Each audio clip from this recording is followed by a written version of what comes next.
नमस्कार प्यारे बच्चों, एक बार फिर से आपका हार्दिक स्वागत है। और आज मैं आपके लिए प्यारे बच्चों एक और बेहतरीन लेक्चर लेकर आया हूं। और सबसे इम्पोर्टेंट बात है, आज का लेक्चर बड़ा ही बेहतरीन रहने वाला है। और आज आपके चैनल को भी जीके भाई प्रदीप सर को 4 साल हो गए हैं, तो आप सभी का जो प्यार बना रहा उसके लिए हम सदैव आपके आभारी रहेंगे।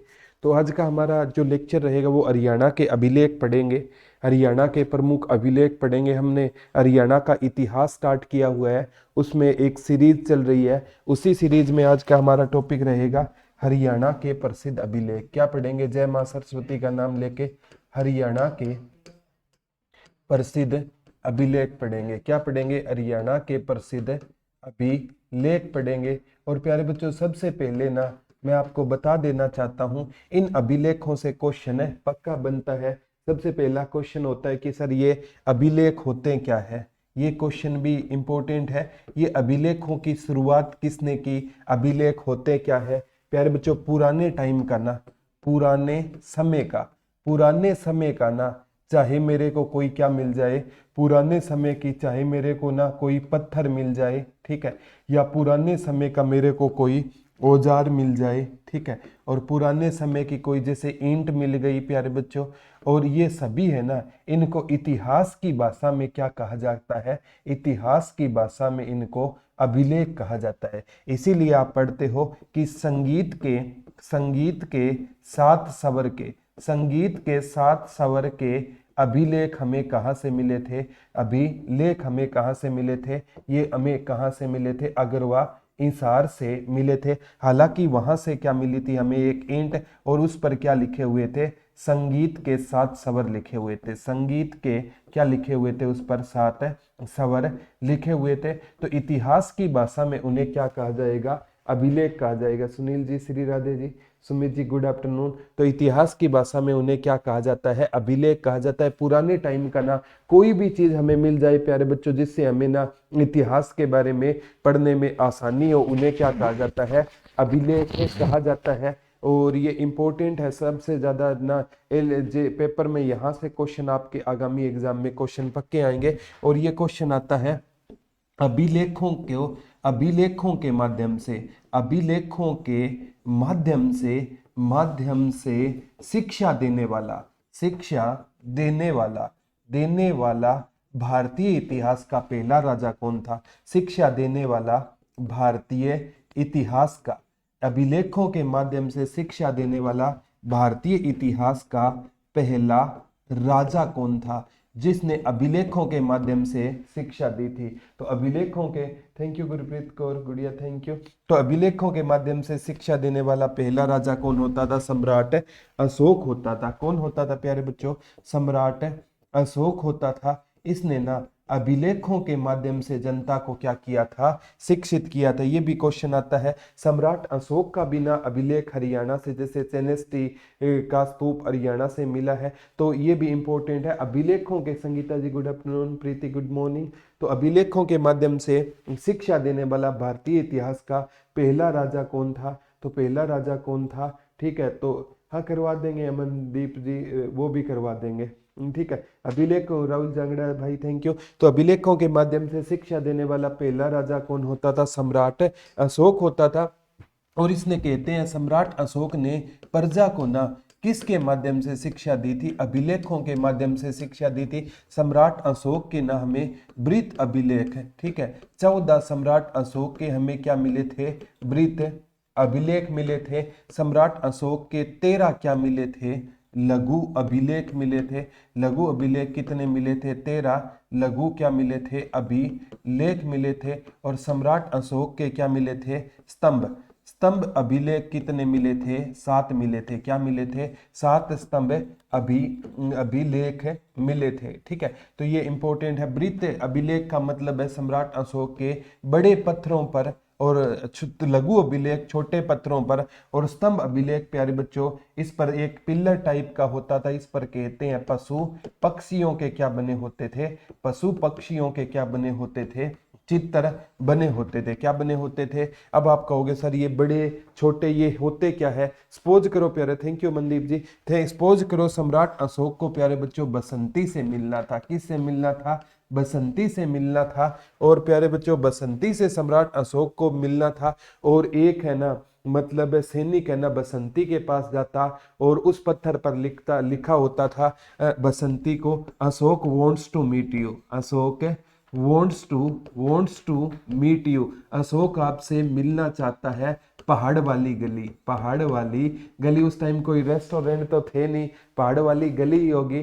तो वो मतलब जो सैनिक लेकर जाएगा ना बसंती के पास, तो वो लघु अभिलेख, इस पर छोटी सी इंफॉर्मेशन होती। अगर मतलब बसंती कहती ना ना मैं नहीं मिलती, बोला ये सम्राट अशोक है, ना कहने वालों की गर्दन काट देता है। बसंती कहती मैं तो मजाक कर रही थी, चलो ठीक है। और अगर वो अभी मतलब सम्राट अशोक का वो सैनिक पूरी की पूरी लव लेटर जिस पर लिखा होता वो लेकर जाता, तो वो क्या होता? ब्रीथ अभिलेख होता, बड़ा पत्थर जिस पर पूरी की पूरी स्टोरी लिखी होती। और स्तंभ अभिलेख है ना, बसंती के घर है ना कोई पिल्लर रुपवा दिया और उस पर लव स्टोरी थी, तो वो क्या होता? स्तंभ अभिलेख। स्तंभ अभिलेखों पर पशु पक्षियों के क्या होते थे? चित्र बने होते थे। इसे हरियाणा के कॉन्टेक्स्ट में हमें पढ़ना है।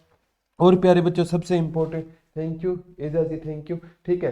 तो यहां से आगामी एग्जाम में क्वेश्चन आपसे पक्के पूछे जाएंगे। स्तंभ अभिलेख और क्या आ सकता है कि सम्राट अशोक के अभिलेखों को 1750 में किसने खोजा था? पादरी पेंथलर ने, पादरी पेंथलर ने ना इन अभिलेखों को खोज की थी। और 1837 में ना जेम्स प्रिंसेप ने पढ़ा था। किसने पढ़ा था? जेम्स प्रिंसेप ने अभिलेखों को पढ़ने में क्या पाई थी? सफलता पाई थी। यहां से भी आगामी एग्जामों में क्वेश्चन आ सकता है। अब आते हैं प्यारे बच्चों, ये तो अभिलेखों के बारे में थी। और जैसे ना अलेक्जेंडर ये इतिहासकार हुए हैं ना, अलग अलग इतिहासकार हुए हैं, ठीक है। तो वो भी कहते हैं कि अगर भारतीय इतिहास को जानना है तो आपको अभिलेखों को पढ़ना होगा। तो ये क्वेश्चन आता है प्यारे बच्चों कि हरियाणा से ना 3 दर्जन से अधिक अभिलेख प्राप्त हो चुके हैं। ये पेपर में आता है। हरियाणा में ना लगभग ना हरियाणा में 3 दर्जन से ज्यादा, 3 दर्जन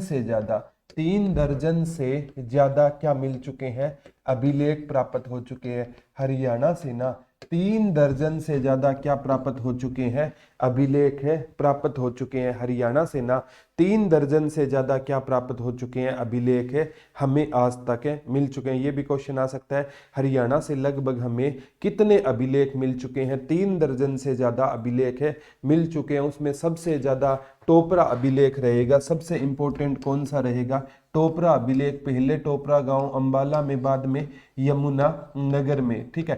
टोपरा अभिलेख है ना, ये पूछा जाता है। ये टोपरा अभिलेख है ना, इसे प्यारे बच्चों फिरोज शाह तुगलक है ना, फिरोज शाह तुगलक है ना, वो कहाँ लेकर गया था? दिल्ली ले गया था। क्या ले गया था? दिल्ली ले गया था। और ये कहते हैं प्यारे बच्चों इसमें सम्राट अशोक के साथ है ना ये विगर है राज फोर्थ के बारे में भी हमें जानकारी मिलती है। एचएससी ने ये क्वेश्चन पूछा था प्यारे बच्चों। टोपरा स्तंभ अभिलेख सम्राट अशोक के समय का है और इसमें 7 अभिलेख अंकित है ब्राह्मी और संस्कृत भाषा में। टोपरा अभिलेख में कहते हैं 7 अभिलेख अंकित है। और किस भाषा में प्यारे बच्चों? ब्राह्मी भाषा में, क्योंकि सम्राट और संस्कृत का मिश्रण बताया गया था। अगर मैं पूछूं ना सम्राट अशोक के भारत से जितने भी अभिलेख मिलेंगे ना वो किस भाषा में मिलेंगे? ब्राह्मी भाषा में, क्योंकि भारत ब्रह्मा जी का देश है। और सम्राट अशोक के अभिलेख है ना, अगर मैं बात करूं अफगान जैसे ग्रीक या आरमाइक, ग्रीक या आरमाइक, ठीक है, अफगानिस्तान वाले और पाकिस्तान वाले सम्राट अशोक के अभिलेख किस भाषा में थे? खरोष्टी लिपि में होते थे, ठीक है। ब्राह्मी लिपि, ग्रीक या आरमाइक या खरोष्टी लिपि, इन तीनों से ना सम्राट अशोक के क्या मिले हैं? हमें अभिलेख मिले हैं। तो सम्राट अशोक का जो सबसे इंपॉर्टेंट है ना, सम्राट अशोक का शासनकाल प्यारे बच्चों 272 ईसा पूर्व से लेकर 232 ईसा पूर्व सम्राट अशोक का शासनकाल था। हालांकि राज्याभिषेक है ना सम्राट अशोक का 269 ईसा पूर्व हुआ और राज्याभिषेक के 8 वर्ष बाद 261 ईसा पूर्व सम्राट अशोक ने कौन सा युद्ध लड़ा था? कलिंग का युद्ध लड़ा था। कलिंग का युद्ध सम्राट अशोक ने कब लड़ा था? तो कलिंग का युद्ध सम्राट अशोक ने कब लड़ा था? हाँ मनदीप जी करवा देंगे, एमसीक्यू करवा देंगे, ठीक है, कोई दिक्कत नहीं है। एमसीक्यू यहाँ पर, एमसीक्यू अगर आप कहते हो तो हरियाणा जीके के एमसीक्यू, पहले जब तक अमनदीप भाई आपका कंसेप्ट ही क्लियर नहीं होगा फिर एमसीक्यू का फायदा क्या है? एमसीक्यू तो तब लगाते हैं जब आपके ना सारे के सारे टॉपिक हो जाए, उसके बाद एमसीक्यू का फायदा है, ठीक है। नोट्स नहीं कर पा संदीप भाई, नोट्स बाद में, कोई दिक्कत नहीं, बाद में बना लेना। एक बार ना जब आप पढ़ रहे हो ना साथ में नोट्स मत बनाया करो। नोट्स है ना वीडियो पूरी होने के बाद दोबारा बनाओगे ना तब नोट्स बनाने का फायदा है।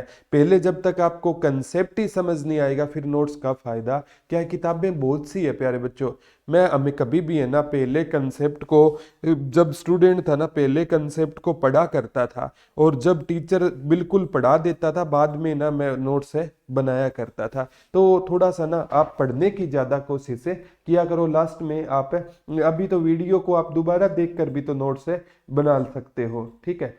तो यहाँ से कोई क्वेश्चन आपका गलत नहीं होगा, ठीक है। तो अब बात आती है प्यारे बच्चों, सम्राट अशोक से ये भी पूछा गया है, विगर राज चतुर्थ के 3 अभिलेख है जिससे कहते हैं उन्होंने ना मल्लों को या मलेच्छों को पराजित किया था। विगर विगर विग्रह राज फोर्थ ने किसको पराजित किया था? मलेच्छों को पराजित किया था। इससे मतलब हमें है ना टोपरा अभिलेख से ना वो पूछेगा किस राजा के बारे में जानकारी मिलती है, तो विगर राज। ओके अमनदीप जी, ओके। सपना सर, कलिंग का युद्ध किसके साथ हुआ था?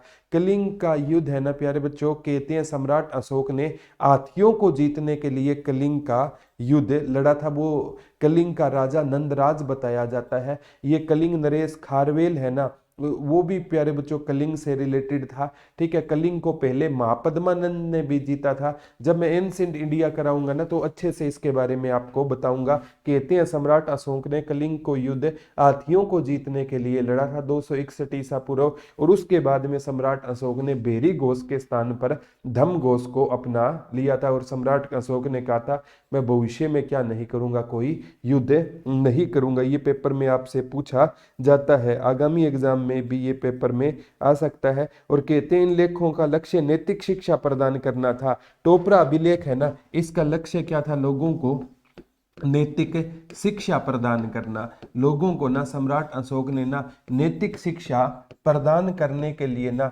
अभिलेखों का क्या किया था? प्रचलन शुरू किया था। लोगों को ना नैतिक शिक्षा देने के लिए सम्राट अशोक ने अभिलेखों का प्रचलन क्या किया था? शुरू किया था। तो अभिलेखों के माध्यम से शिक्षा देने वाला सम्राट अशोक क्या था? पहला राजा, ठीक था। सर पहले भी तो कंसेप्ट करवाना था तब भी, ठीक है।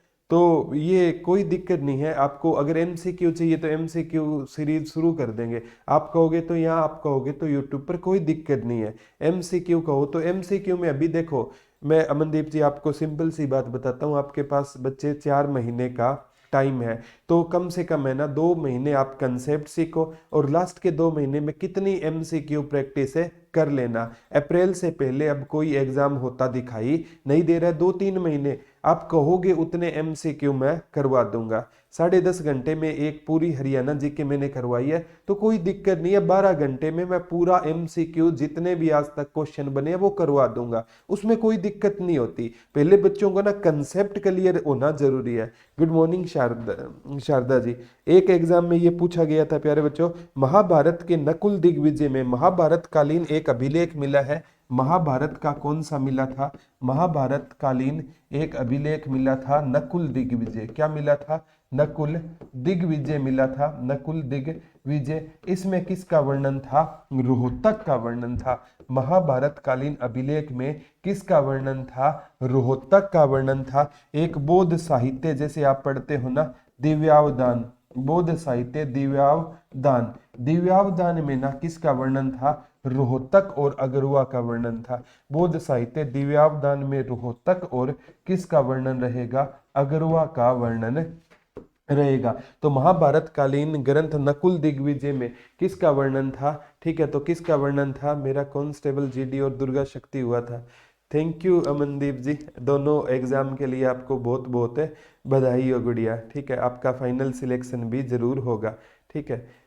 पिंकी फोगट, गुड आफ्टरनून गुड़िया। ठीक है, यहाँ से आगामी एग्जाम में क्वेश्चन है आ सकता है। एक बार पूछा गया था प्यारे बच्चों, एक बारह खड़ी में लिखित अभिलेख जगाधरी के पास है शुद्ध यमुनानगर से मिला। एक बारह खड़ी अभिलेख, बारह खड़ी अभिलेख, बारह खड़ी अभिलेख, ये कहाँ से मिला है? जगाधरी के पास यमुनानगर से मिला है। कहाँ से मिला है?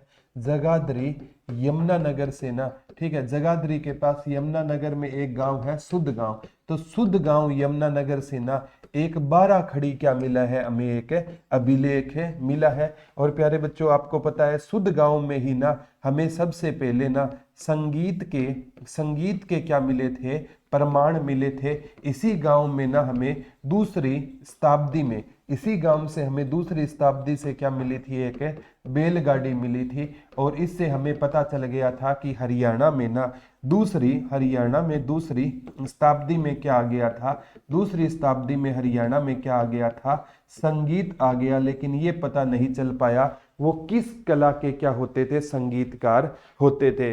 रितु गुड़िया आपकी भी गुड मॉर्निंग ले ली है। ठीक है, उदास मत हो गुड़िया, स्टडी पॉइंट आपका भी वेलकम है। ठीक है, तो यहाँ से रोहतक, और ये पूछा जाता है संगीत के प्रमाण दूसरी शताब्दी में मिले थे। यहाँ से 12 खड़ी अभिलेख का एग्जाम में पूछा गया। दूसरी शताब्दी ईसा पूर्व का ये 12 खड़ी अभिलेख है माना जाता है। ये 12 खड़ी अभिलेख है ना, ये दूसरी शताब्दी कहते हैं। दूसरी शताब्दी ईसा पूर्व का अभिलेख था, लेकिन ये दूसरी शताब्दी का रियल में अभिलेख है ना। संगीत के प्रमाण पूछे तो दूसरी शताब्दी में, और 12 खड़ी अभिलेख दूसरी शताब्दी ईसा पूर्व शुद्ध गांव से ही ये अभिलेख के बारे में हमें जानकारी मिलती है। ये एग्जाम में पूछा गया था। एक बार पूछा गया था प्यारे बच्चों, हिसार के गुजरी महल से एक स्तंभ पर 8 अभिलेख है जिससे भागवतों के आगमन की सूचना मिलती है। गुजरी महल कहां पर रहेगा? हिसार में रहेगा। यहां से ना प्यारे बच्चों हमें कहते हैं 8 अभिलेख मिले हैं। क्या मिले हैं? 8 अभिलेख मिले हैं, जिससे पता चलता है भागवतों के आगमन की जानकारी मिलती है। भागवतों के आगमन की जानकारी हमें कहां से मिलती है? गुजरी महल में। ये क्वेश्चन पूछा गया था, एक एग्जाम में आया था। एक 8 अभिलेख, एक स्तंभ है, उस पर कितने अभिलेख मिले थे? 8 अभिलेख मिले थे। एक गुजरी महल से क्या मिला था? एक स्तंभ मिला था, उससे हमें क्या मिले थे? उस स्तंभ पर 8 अभिलेख मिले थे। क्या मिले थे? 8 अभिलेख। गजेंद्र सिंह चौहान, अब आपके मैसेज आ रहे हैं। ठीक है, YouTube की क्लास गौरव भाई जी के भाई प्रदीप सर चैनल पे मिलती है। ठीक है, तो गुजरी महल से ना एक 8 अभिलेख मिले हैं प्यारे बच्चों। एक स्तंभ मिला है, उस पर 8 अभिलेख है, उससे भागवतों के आगमन की जानकारी मिलती है। कहते हैं गुजरी महल का निर्माण ना, गुजरी महल का, अंचल जी राम राम, एक्सेप्ट कर लिया गुड़िया आपकी। गुजरी महल से कहते हैं प्यारे बच्चों, यहाँ पर ना जैसे फिरोज शाह तुगलक आया था और फिरोज शाह तुगलक है ना चोटिल हो गया था, तो कहते हैं एक गुजरी ने ना फिरोज शाह तुगलक को क्या पिला दिया था? दूध पिला दिया था। और जब फिरोज शाह तुगलक ठीक हो गया ना, तो फिरोज शाह तुगलक ने इच्छा जाहिर की थी कि मैं इस गुजरी से क्या करूंगा? शादी करूंगा। और गुजरी ने कह दिया कि मैं आपसे शादी तो कर लूंगी, लेकिन मैं ना हिसार छोड़कर नहीं जाऊंगी, दिल्ली नहीं जाऊंगी। तो कहते हैं उन्होंने ना फिरोज शाह तुगलक ने गुजरी महल का निर्माण कराया था गुजरी की याद में, और दिल्ली सल्तनत की सबसे सुंदर इमारत थी। करवा देंगे ओम नमः शिवाय भाई, करवा देंगे वो टॉपिक। गुड आफ्टरनून, करवा देंगे। सुख गोदारा वो भी करवा देंगे। सर मेरे कमेंट नहीं आ रहे। भावना चिकारा गुड़िया आपके कमेंट अब आ रहे हैं। ठीक है, तो यहाँ से क्वेश्चन आए ना, भागवतों के आगमन, गुजरी महल का निर्माण फिरोज शाह तुगलक ने किसका निर्माण करवाया था? गुजरी महल का निर्माण किसने करवाया था? फिरोज शाह तुगलक ने गुजरी महल का क्या करवाया था? निर्माण करवाया था। और किसी टाइम में ना गुजरी महल दिल्ली सल्तनत की क्या होती थी? सबसे सुंदर इमारत हुआ करती थी। गुजरी महल दिल्ली सल्तनत की क्या होती थी? सबसे सुंदर इमारत हुआ करती थी। ये भी पूछा जाता है। एक अभिलेख प्यारे बच्चों लाओस देश से मिला है, ये पूछा गया था। जो राजा देवक ने कुरुक्षेत्र की महिमा का वखान किया है। ठीक है, एक अभिलेख है ना हमें किस देश से मिला है? लाओस देश से मिला है, जिसमें ना राजा देवक ने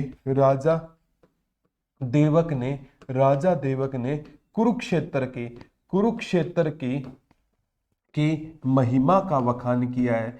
कुरुक्षेत्र की महिमा का वखान किया है। ये इंपॉर्टेंट है प्यारे बच्चों। लाओस देश से राजा देवक ने कुरुक्षेत्र की महिमा का क्या किया है, वखान किया है। तो एक अभिलेख हमें कहां से मिला है, लाओस देश से मिला है, जिसमें राजा देवक ने ना कुरुक्षेत्र की महिमा का क्या किया है, वखान किया है। ये भी इंपॉर्टेंट है प्यारे बच्चों। रवीना आपके कमेंट आ रहे हैं, स्टडी पॉइंट आपके भी आ रहे हैं, थैंक यू रितु पुनिया जी। ठीक है, तो लाओस देश राजा देवक के ने कुरुक्षेत्र की महिमा का क्या किया था, वखान किया था। एक अभिलेख हमें किस से मिला है, लाओस देश से मिला है। हाँ, गुजरी मेल सपना जी हिसार में है, बस स्टैंड के बिल्कुल पास है गुजरी मेल। आज बिल्कुल ये खंडर बना हुआ है। किसी टाइम में दिल्ली सल्तनत की ये क्या हुआ करती थी, सबसे सुंदर इमारत हुआ करती थी। एक एग्जाम में ये क्वेश्चन पूछा गया था प्यारे बच्चों, सिरसा से प्राप्त अभिलेख है ना पशुपति संप्रदाय का था। एक अभिलेख हमें कहां से मिला है, सिरसा से। एक अभिलेख हमें कहां से मिला है, सिरसा से मिला है। कहते हैं वो पशुपति संप्रदाय से संबंधित था। पशुपति संप्रदाय से संबंधित एक अभिलेख हमें कहां से मिला है, सिरसा से मिला है। एक अभिलेख हमें कहां से मिला है, सिरसा से मिला है, जिसका संबंध पशु। गुड मॉर्निंग सर, मैं जीएनएम फाइनल ईयर के इसके बाद भी केट क्लियर करना पड़ेगा। हाँ सुनील एंड शर्मिला जी, अभी केट के तहत ही भर्तियां होगी ऐसा कहा जा रहा है। ठीक है, ठीक है, यहां से आगामी एग्जाम में क्वेश्चन बन सकता है। एक अभिलेख हमें सिरसा से मिला है, जिससे पता चलता है ये अभिलेख है ना पशुपति संप्रदाय से क्या था, संबंधित था। तो एक अभिलेख हमें कहां से मिला है, सिरसा। और ये किस संप्रदाय का बताया जाता है, पशुपति संप्रदाय से संबंधित बताया गया था। ये आगामी एग्जाम में आ सकता है। अगरवा से आपको पता है प्यारे बच्चों, अगरवा से ना, अगरवा कहां पर है, हिसार में है। अगरवा से हमें एक ईंट मिली थी और उस पर क्या लिखे हुए थे, संगीत के 7 स्वर लिखे हुए थे। संगीत के क्या लिखे हुए थे, 7 स्वर लिखे हुए थे। तो ये सारे गा मा पा के अवशेष हमें कहां से मिले, अगरवा। और अगरवा से प्यारे बच्चों एक मृदु बांड भी मिला था। क्या मिला था, मृदु बांड, यानी मिट्टी का बर्तन मिला था। और उस पर भी क्या लिखा हुआ था, संगीत लिखा हुआ था। तो ये क्वेश्चन आ सकता है कि 9वीं शताब्दी में हरियाणा में कौन सा संगीत आ गया था। तो 9वीं शताब्दी में प्यारे बच्चों हरियाणा में शास्त्रीय संगीत आ गया। और मृदु भांड मिट्टी का ऐसा बर्तन था जो हर घर में प्रयोग होता था। तो हम कह सकते हैं 9वीं शताब्दी आते आते हरियाणा के हर घर में क्या आ गया था, संगीत आ गया था। ये भी इंपॉर्टेंट है, 9वीं शताब्दी आते आते हरियाणा के हर घर में क्या आ गया था, संगीत आ गया था। ये भी पेपर में पूछा गया था। पृथ्वीराज द्वितीय का अभिलेख आसी से प्राप्त हुआ है। पृथ्वीराज द्वितीय का अभिलेख कहां से प्राप्त हुआ है, पृथ्वीराज द्वितीय का अभिलेख है ना हमें कहां से प्राप्त हुआ है, आसी से क्या हुआ है, प्राप्त हुआ है। आपको पता है प्यारे बच्चों, आसी में ना आसीरगढ़ का किला है। और इसे किस किले के नाम से जाना जाता है, तलवारों का किला कहा जाता है। इसे कौन सा किला कहा जाता है, तलवारों का किला कहा जाता है। तो पृथ्वीराज सेकंड से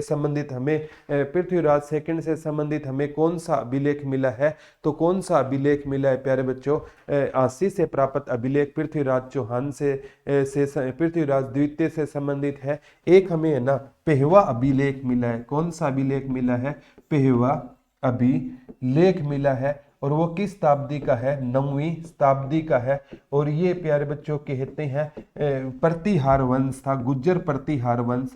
और उसके टाइम में ना कहते हैं एक राजा हुआ करता था, राजा मिहिर भोज। और राजा मिहिर भोज के टाइम में ना पेहवा, अगरवा सपना जी हिसार में है। अगरवा कहाँ पर रहेगा, हिसार में रहेगा। ठीक है, तो पेहवा कहाँ पर, अगरवा कहाँ पर रहेगा आपका, अगरवा हिसार में है। पेहवा कहां पर है, कुरुक्षेत्र में है। ठीक है, पेहवा कहां पर है, हरियाणा का गया कहा जाता है। इसे क्या कहा जाता है, हरियाणा का गया। गया कहां पर रहेगा आपका, बिहार में रहेगा। बोध गया महात्मा बुद्ध से संबंधित था। तो गुज्जर प्रतिहार का राजा होता था, एक राजा का नाम होता था राजा मिहिर भोज। और पेहवा में राजा मिहिर भोज के टाइम में ना किसका व्यापार होता था, घोड़ों का व्यापार होता था। ये भी क्वेश्चन आता है, राजा मिहिर भोज के टाइम में पेहवा किसका प्रमुख केंद्र होता था। तो ये पेहवा किसका प्रमुख केंद्र होता था, यहां से क्वेश्चन आता है। ठीक है, सामवेद से, हाँ स्टडी पॉइंट वाइज सही बोल रहे हो। सामवेद को संगीत का जनक कहा जाता है। और सामवेद से ना जैसे ये सा सा रे गा मा पा, जितना भी संगीत है उसकी उत्पत्ति किस वेद से मानी जाती है? सामवेद से मानी जाती है। ठीक है, पेहवा है ना, ये स्टडी पॉइंट यमुनानगर में नहीं है। पेहवा, पेहवा कुरुक्षेत्र में है। जो शुद्ध गांव था वो और जगाधरी वो यमुनानगर में रहेगा। एक बार पूछा गया था, खरोष्टी लिपि में अंकित अभिलेख करनाल से मिला है। एक खरोष्टी लिपि में अंकित अभिलेख है, करनाल से मिला है। खरोष्टी लिपि में, एक प्यारे बच्चों, खरोष्टी लिपि में अभिलेख है, लिपि में अभिलेख, खरोष्टी लिपि में अभिलेख है, वो हमें कहाँ से मिला है? करनाल से मिला है। एक हमें खरोष्टी लिपि में अभिलेख मिला है और वो खरोष्टी लिपि में संबंधित अभिलेख हमें कहाँ से मिला है? करनाल में। दोबारा अप्लाई आपको सुख गोदारा नहीं करना पड़ेगा अगर आपने एक बार अप्लाई कर दिया है सीटी। तो खरोष्टी का अभिलेख हमें कहाँ से मिला है? तो खरोष्टी का अभिलेख है ना हमें कहाँ से मिला है? करनाल से मिला है। सम्राट अशोक के अभिलेखों की भाषा पूछे तो ब्राह्मी, ग्रीक, आरमाई की लिपि होती थी और खरोष्टी। तो खरोष्टी का एक अभिलेख हमारे हरियाणा में पूछा जाता है, कहाँ से मिला है? करनाल से मिला। ये क्वेश्चन पूछा गया था। एक लाडनू राजस्थान से अभिलेख मिला है जिसमें हरियाणा की राजधानी दिल्ली बताई गई है। एक लाडनू अभिलेख मिला है। लाडनू कहां पर रहेगा? राजस्थान में रहेगा। और इस अभिलेख में ना हरियाणा की राजधानी क्या बताई गई थी? दिल्ली बताई गई थी। लाडनू राजस्थान अभिलेख मिला है, इसमें ना हरियाणा की राजधानी, हरियाणा की राजधानी कौन सी बताई गई थी? दिल्ली बताई गई थी। इसमें हरियाणा की राजधानी कौन सी बताई गई थी? दिल्ली। तो लाडनू राजस्थान अभिलेख मिला है प्यारे बच्चों, इसमें ना हरियाणा की राजधानी क्या बताई गई थी? तो इसमें हरियाणा की राजधानी दिल्ली बताई गई थी। तो एक लाडनू राजस्थान अभिलेख मिला है, ये पेपर में पूछा जाता है। एक लाडनू राजस्थान अभिलेख मिला है और उसमें ना हरियाणा की राजधानी कौन सी बताई गई थी? तो उसमें हरियाणा की राजधानी किसका वर्णन था? हरियाणा की राजधानी दिल्ली को बताया गया था। ये अभिलेख हरियाणा में लगभग है ना 3 दर्जन से ज्यादा अभिलेख हरियाणा से मिल चुके। आरती जी गुड आफ्टरनून, गुड मॉर्निंग। ठीक है, तो यहाँ से क्वेश्चन आगे आएगा। Sunita ji good morning. एक बार पेपर में पूछा गया था प्यारे बच्चों, एक अभिलेख है ना पेहवा के राजा महेंद्रपाल का भी मिला है जिसमें मंदिरों के निर्माण की भी चर्चा है। पेहवा में महेंद्रपाल का 900, महेंद्रपाल ये 905 ईस्वी में महेंद्रपाल जी क्या होते थे? राजा होते थे। तो महेंद्रपाल का एक पेहवा अभिलेख मिला है और पेहवा कहाँ पर है आपका? कुरुक्षेत्र में है। इसमें ना मंदिरों के निर्माण की बात कही गई है। इसमें क्या सर, मैंने आपकी वर्ल्ड वार कंप्लीट कर ली है, मेरे 2-3 डाउट है। कोई दिक्कत नहीं आती जी, मैं वर्ल्ड वार के आपके डाउट है ले लूंगा लास्ट में। ठीक है, और मैं सेकंड वर्ल्ड वॉर वहाँ यूट्यूब पर करवा भी दूंगा, कोई दिक्कत नहीं है। तो जिसमें मंदिरों के निर्माण की चर्चा की गई है, पेहवा अभिलेख महेंद्रपाल से है ना, इसमें ना मंदिरों के निर्माण की क्या की गई थी? चर्चा की गई थी। इसमें मंदिरों के निर्माण की क्या की गई थी? चर्चा की गई थी। मंदिरों के निर्माण की क्या की गई थी? चर्चा की गई थी। दर्जन, एक दर्जन में 12 होते हैं तो लगभग 36 अभिलेख रवीना जी, 3 दर्जन का मतलब है लगभग 36 अभिलेख हरियाणा से मिल चुके हैं। ठीक है, तो एक अभिलेख है ना यह वामन पुराण। ठीक है, वामन पुराण है ना, इसमें हरियाणा की नदियों का वर्णन है। ये पूछा जाता है कि वामन पुराण में हरियाणा की किसका वर्णन रहेगा? हरियाणा की नदियों का वर्णन किस में रहेगा? तो हरियाणा में जो नदियां हैं ना उनका वर्णन किस पुराण में मिलता है? वामन पुराण में मिलता है। तो हरियाणा की नदियों का वर्णन किस पुराण में मिलता है? तो हरियाणा की में जितनी भी नदियां हैं ना उसका वर्णन हमें किस पुराण में मिलता है? वामन पुराण में हरियाणा की नदियों के बारे में हमें क्या मिलती है? जानकारी मिलती है। ये भी पूछा जाता है। एक है ना ये पूछा गया था, कपाल मोचन यमुनानगर से ना एक अधूरा अभिलेख मिला है। सबसे पहले पता होना चाहिए कपाल मोचन कहाँ पर है। कपाल मोचन यमुनानगर में है, यमुना नगर में है। यहाँ से हमें एक अधूरा अभिलेख मिला है। यहाँ से हमें क्या मिला है? एक अधूरा अभिलेख मिला है। तो ये कपाल मोचन है ना, यहाँ पर जैसे गुरुद्वारा कपाल मोचन पूछा जाता है, कहाँ पर है? बिलासपुर यमुनानगर में कौन सा गुरुद्वारा है? गुरुद्वारा कपाल मोचन बिलासपुर यमुनानगर में है। तो कपाल मोचन का मेला भी कहाँ पर लगता है? यमुनानगर में लगता है। सिख संप्रदाय से संबंधित ये गुरुद्वारा है और कपाल मोचन से ये HSSC पूछने का काम करेगी। कपाल मोचन में कार्तिक एरिया सर आपने बताया था काउंसिल में इंग्लैंड था और फिर लीग ऑफ नेशन के अनसक्सेसफुल होने के बाद इंग्लैंड क्यों नहीं था, जब इंग्लैंड की तो वहाँ चलती थी। ठीक है, वो कुछ कारण थे प्यारे बच्चों। मैं इस पे आरती जी एक अलग से आपको सेकेंड वर्ल्ड वॉर बताऊंगा ना, तो इसमें मैं आपको बता दूंगा। यहाँ पर ये टॉपिक है, लंबा हो जाएगा वर्ल्ड वॉर का। हाँ, मैं आपका ये डाउट है ले लूंगा। ठीक है, तो ये इंपॉर्टेंट है। तो कपाल मोचन गुरुद्वारा कहाँ पर रहेगा? बिलासपुर यमुनानगर में कौन सा गुरुद्वारा रहेगा? गुरुद्वारा कपाल मोचन रहेगा। कहाँ पर रहेगा? बिलासपुर यमुनानगर में रहेगा। यहाँ से भी आगामी एग्जाम में क्वेश्चन आता है। तो कपाल मोचन यमुनानगर से क्या मिला है? एक हमें अधूरा अभिलेख है मिला। ये पेपर में पूछा गया था, एक बार पूछा गया था कि करनाल से प्राप्त अभिलेख खरोष्टी लिपि में लिखा हुआ है। ये अभिलेख तालाब के निर्माण से संबंधित है। करनाल से एक अभिलेख मिला था जो खरोष्टी लिपि का था। किस लिपि का था? खरोष्टी लिपि का था। उसमें ना तालाब निर्माण की बात की गई थी। तालाब निर्माण की क्या की गई थी? बात की गई थी। जैसे प्यारे बच्चों मैंने आपको बताया है महेंद्र पाल का एक पेवा अभिलेख मिला है, उसमें तो मंदिर निर्माण की बात की गई थी। उसमें किसकी निर्माण की बात की गई थी? मंदिर निर्माण की बात की गई थी। आरती जी क्या था वो? रसिया है ना, रूस है ना, उसने ना सेकेंड वर्ल्ड वॉर से पहले रूस में वोल्शेविक क्रांति हो गई थी और रूस में ना सरकार का तख्ता पलट हो गया था, इसलिए रूस है ना इससे हट गया था। ठीक है, इसलिए रूस ने उसमें हिस्सा नहीं लिया था। ठीक है, ये है। ठीक है, तो ये चीजें इंपॉर्टेंट है। रूस में वोल्शेविक क्रांति हुई थी 1917 में। उस वीडियो को थोड़ा सा आप दोबारा देखो। इसलिए रूस है ना फर्स्ट वर्ल्ड वॉर से हट गया था। अदरवाइज जर्मनी की भांति रूस को भी उसमें ना नुकसान उठाना पड़ता। जर्मनी के साथ वर्साई की संधि हुई थी, तो रूस उससे पहले 1917 में ही हट गया। 1917 में अमेरिका आया था, रूस हट गया था। ठीक है, तो ये याद है। करनाल में कौन सा अभिलेख मिला है? खरोष्टी अभिलेख है मिला है। ये आगामी एग्जाम में आपसे पूछा जा सकता है प्यारे बच्चों। एक एग्जाम में ये पूछा गया है आंसी से ना पृथ्वीराज द्वितीय के अभिलेख कहाँ से मिला था? आंसी से मिला था। और आंसी में मैंने आपको बताया था पृथ्वीराज चौहान का आसीरगढ़ का किला भी कहाँ पर रहेगा? आंसी में रहेगा। और आसीरगढ़ के किले को क्या कहा जाता है? तलवारों का किला कहा जाता है। एक बार पूछा है मोहनबाड़ी रोहतक से 10वीं शताब्दी के कुछ अभिलेख मिले हैं। मोहनबाड़ी रोहतक में है। मोहनबाड़ी कहाँ पर है? रोहतक में है। कहाँ पर रहेगा? मोहनबाड़ी कहाँ पर रहेगा आपका? रोहतक में। एक आपसे पूछा जाएगा प्यारे बच्चों मुरवाड़ा रेवाड़ी में। मुरवाड़ा कहाँ पर रहेगा? रेवाड़ी में रहेगा। यहाँ से 10वीं शताब्दी का क्या मिला है? 10वीं शताब्दी का क्या मिला है? अभिलेख मिला है। और उसमें ना वैष्णव का बताया गया। भावना जी थैंक यू गुड़िया। ठीक है, मुझे भी क्या पूछना चाहते हो स्टडी पॉइंट जी?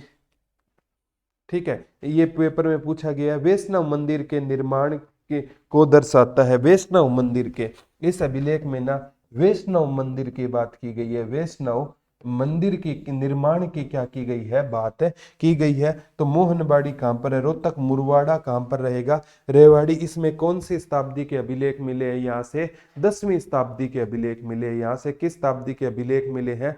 10वीं शताब्दी के अभिलेख है मिले हैं। तो मोहनबाड़ी रोहतक है।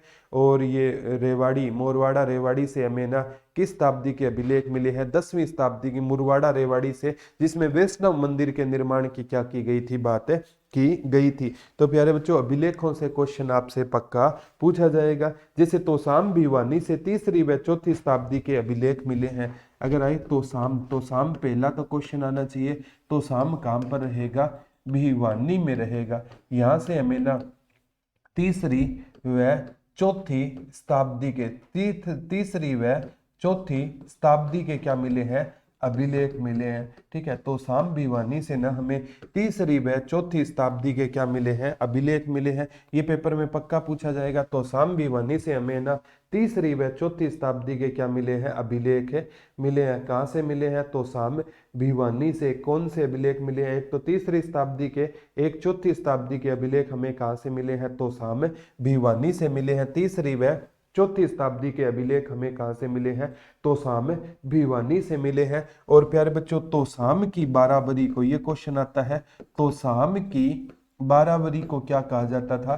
तोसाम की बाराबरी को पृथ्वीराज चौहान की, पृथ्वीराज चौहान की कचहरी कहा जाता था। पृथ्वीराज चौहान की कचहरी किसे कहा जाता था? तो तोसाम की बाराबरी को ना पृथ्वीराज चौहान की क्या कहा गया था?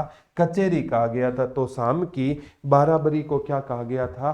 पृथ्वीराज चौहान की कचहरी किसे कहा जाता है? तो पेपर में आएगा प्यारे बच्चों, तोसाम की बाराबरी को ना पृथ्वीराज चौहान की क्या कहा गया था? कचहरी कहा गया था। तोसाम की बाराबरी क्या कहलाती है? पृथ्वीराज चौहान की कचहरी कहलाती है। और तोसाम से ना एक अति प्राचीन विष्णु मंदिर मिला है।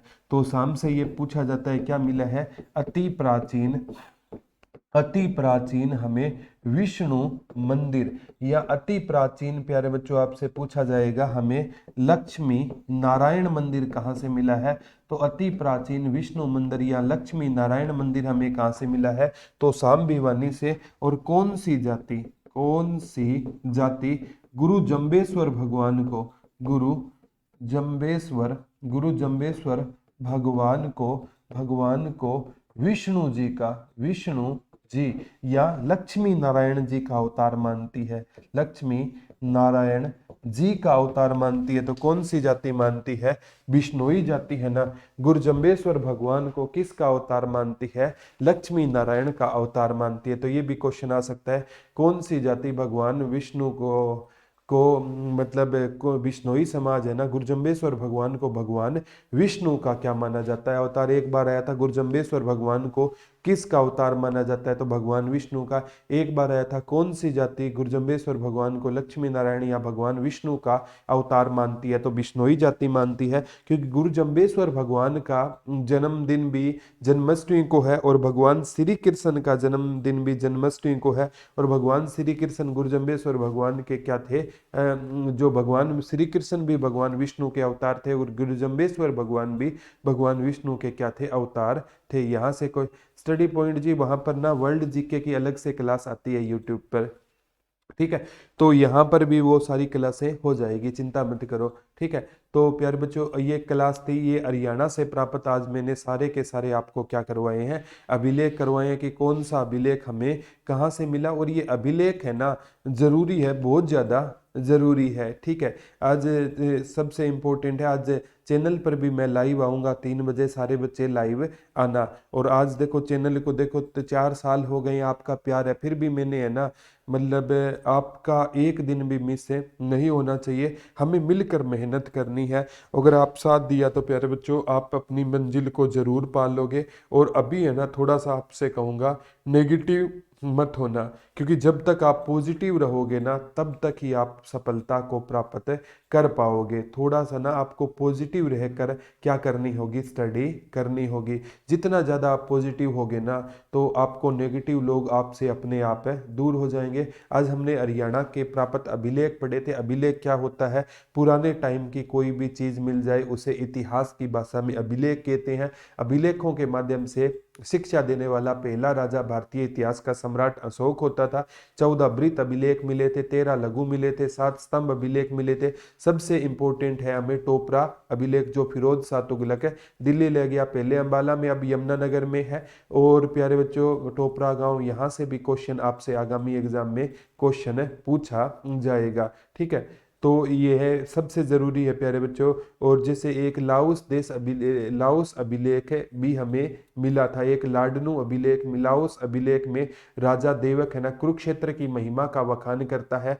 और एक लाडनू अभिलेख जो राजस्थान से, उसमें हरियाणा की राजधानी दिल्ली के बारे में बताया गया है। पेवा अभिलेख राजा मिहिर भोज के टाइम में 9वीं शताब्दी में घोड़ों का व्यापार होता था। एक महेंद्रपाल का अभिलेख 905 में मिला है, उसमें मंदिरों का वर्णन था। एक कपाल मोचन यमुनानगर से अधूरा अभिलेख मिला है। करनाल से खरोस्ती लिपि का अभिलेख है मिला है। और मोहनबाड़ी रोहतक से वैष्णव समाज के बारे में एक अभिलेख मिला है। और जैसे हमने पढ़ा था एक अगरवा हिसार से संगीत के 7 स्वर मिले थे। शुद्ध यमुनानगर से भी हमें संगीत के 2वीं शताब्दी में क्या मिले थे, साक्ष्य मिले थे। यहाँ से कुछ एक हमें गुजरी महल है ना हिसार में, उससे 8 एक स्तंभ पर 8 अभिलेख थे, जिससे भागवतों के आगमन के बारे में हमें क्या मिलती थी, जानकारी मिलती थी। यहाँ से आगामी एग्जाम में क्वेश्चन पक्का आएगा। मैं तो कहता हूँ कोई भी क्वेश्चन आए ना तो आपको एक बार क्वेश्चन बनेगा, उसके बाद है ना आप ये सोच लेना, एक बार एचएसएससी ने ये क्वेश्चन पूछा है ना